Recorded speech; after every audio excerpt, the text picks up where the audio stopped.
Çfarë thosh ministri? I kërkoj ndjes, ishte shumë djalë i mirë, po si që erdhë rrethonat, unë i kërkoj falje. Çfarë u ka bërë ky fermeri që do t'i kërkoj falje, do kërkoj ndjes?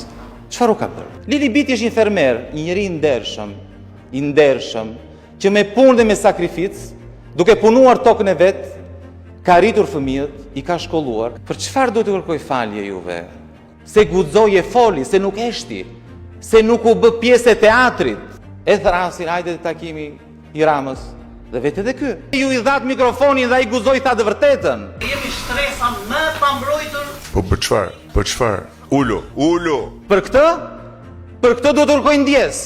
Si guxoni dhe merrni tjetrin dhe detyroni të bëj një video. Si e poshtëroni në këtë mënyrë? Po ju nuk turpëroni atë. Ju turpëroni veten tuaj. Ai është një njeri i nderuar dhe mbetet një njeri i nderuar, sepse ja ka dalë me punë, ka punuar tokën i shkreti, një jetë të tërë. Punë që ju nuk dini se çfarë është, puna e ndershme. Dhe një e merrni dhe i thoni kërkoj ndjes tani. Dhe i nxirri dhe në video dhe e shpërndani në rrjetet sociale. Këtë njini, edhe ky është një fermer, Jozif Gorea.